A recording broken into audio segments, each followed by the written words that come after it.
Bonjour. Dans ce monde tourmenté, nous sommes plusieurs à vouloir ralentir, à essayer de reconquérir une certaine mainmise sur notre vie, le déroulement de nos journées et le déploiement de notre bonheur. Mais il y a tellement de choses qui arrivent que je me sens souvent dépassé par les événements. Alors, j'ai redécouvert, je me suis réapproprié la méditation. Et voilà, on va regarder aujourd'hui une autre étape de la méditation, ce qu'on appelle le langage mystique un peu la lectio. Alors, qu'est-ce que c'est la lecture en vue de méditer? Alors, on a vu qu'il est très important de se trouver un lieu, un temps, une respiration. Un lieu où on est bien. Un lieu où c'est agréable. J'ai aménagé dans toutes les maisons que j'ai habitées, dans tous les appartements que j'ai occupés, j'ai toujours aménagé ce que j'appelle ma chapelle personnelle. C'est sûr, n'ayant ni femme ni enfant, ça reste relativement propre et en ordre. Mais là où il y a beaucoup d'enfants, le bruit, etc., ou le fait du travail, bien, on peut s'aménager un petit espace, peu importe où, au grenier, dans un coin de la chambre, mais un endroit où, quand on y va, la porte fermée, hein, le texte de Matthieu dit « ferme ta porte », la porte fermée, on est chez soi et avec soi-même. Et là, on s'arrête. S'asseoir, ça peut être bien sûr sur une chaise ordinaire. Plusieurs ont des petits bancs de méditation. Hein. On appelle ça chez les moines des deo gratia. Ça veut dire, ça fait du bien de ne pas être assis au sol parce que quand on vieillit comme moi, c'est un peu plus difficile d'être au sol direct. Alors, on a une petite élévation qui nous permet d'être confortable. Parce qu'il faut être confortable un peu. Hein. Si on est pour passer 10 minutes, 15 minutes tranquille, bien aussi bien l'être dans un climat et dans une position confortable. Et puis, si on n'est pas capable d'être au sol ou sur un petit banc, un bon fauteuil, c'est tout aussi bien. D'ailleurs, mon filleul, un jour, m'a surpris. J'étais dans la chapelle et puis j'étais complètement allongé. Alors, il me dit, qu'est-ce que tu fais là? Je médite. Il me dit, non, tu roupilles. Ah ben, il se peut que dans la position du roupillon, on puisse aussi être en train de méditer. C'est de trouver la disposition qui nous permet de nous rebrancher par l'intérieur. Et là, quand on est bien rebranché, ou on essaye en tous les cas, et il peut y avoir une étape où on aura un livre pas trop épais. Celui-ci, il l'est, mais c'est juste parce que je veux un seul texte très court. Des textes pas trop longs. Parce qu'on va avoir à les roucouler, hein, à les rouler à l'intérieur de soi-même. Alors j'ai choisi, moi, pour lecture, le psaume le plus court de toute la Bible. Je l'aime beaucoup, vous allez peut-être comprendre pourquoi. Ça dit ceci, « Louez le Seigneur, tous les peuples, fêtez-le, tous les pays. Fort est son amour pour nous, pour toujours sa vérité. » Ça, c'est la traduction liturgique. Je vous offre une traduction plus littéraire. C'est « L'amour du Seigneur dure pour toujours, sa fidélité est éternelle. » Alors là, j'ai lu ça. Bon, j'ai fait de ma lecture. Fini. La méditation est faite. Eh bien non. On commence, ce texte-là, il m'arrive, et puis là, j'essaie de voir qu'est-ce que ça veut dire. Parce que ce que je lis, premier niveau, ça ne veut pas dire que je le comprends tout de suite, là.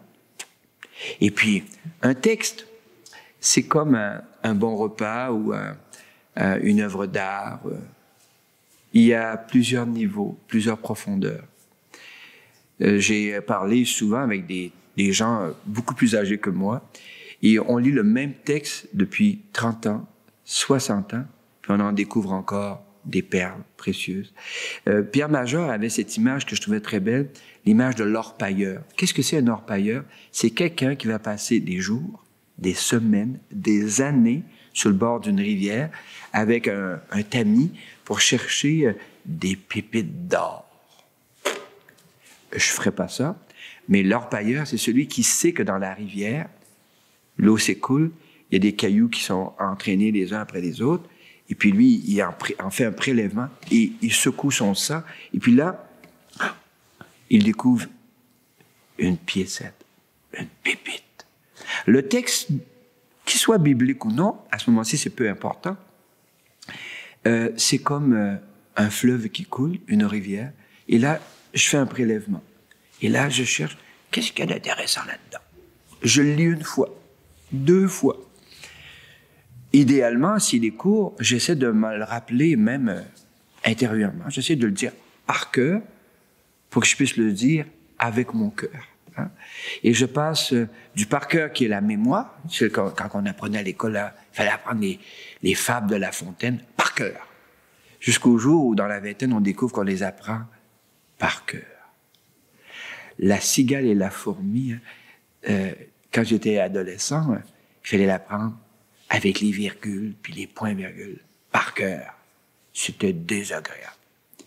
Et puis un jour, avec Louis de Funès, je découvre que c'est une leçon extraordinaire. Je l'apprends avec mon cœur et j'aime la cigale et la fourmi. Alors le psaume 116, voilà, c'est un texte que je reçois d'une tradition donnée. Il a été cogité, pensé, écrit, roucoulé, tourné, dit dans des situations de paix, de douceur, de guerre, de violence, dans toutes sortes de situations. Et voilà qu'il m'arrive à moi dans mon quotidien. Et là, qu'est-ce que je fais? Je le lis, je le relis, et puis je ferme le livre, je vais me rappeler qu'est-ce que ça peut bien vouloir me dire aujourd'hui. D'abord, le sens des mots, concrètement. Il faut bien comprendre les mots, hein? Si c'est écrit en chinois, je ne comprends rien. Mais là, en fait, c'est un certain chinois écrit en français, mais c'est comme quelque chose est calligraphié dedans que je n'ai pas encore découvert.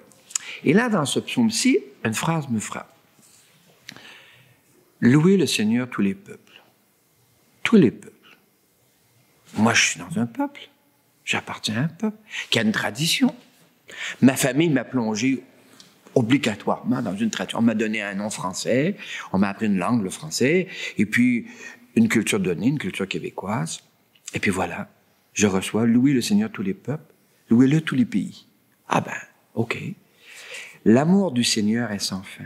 Éternel est la fidélité du Seigneur, et là, éternel est la fidélité du Seigneur. Je suis quand même pas un idiot. Il y a les guerres, les pandémies, les échecs, les persécutions. Il y a eu l'Holocauste. Il y a plein de choses. Alors, comment la fidélité du Seigneur peut-elle être éternelle? Et là, ça commence à roucouler dans ma tête, dans mon cœur. Est-ce qu'il est possible que la fidélité du Seigneur soit actuelle pour moi, ici et maintenant? Alors, j'ai pas lu 40 pages. J'ai lu 4 lignes courtes, qui m'amènent à une réflexion. Et là, je laisse ça tourner. C'est la lectio. Lire un petit texte et le laisser tourner dans ma mémoire jusqu'à ce que ça résonne. Non pas R-A-I, mais R-E accent aigu.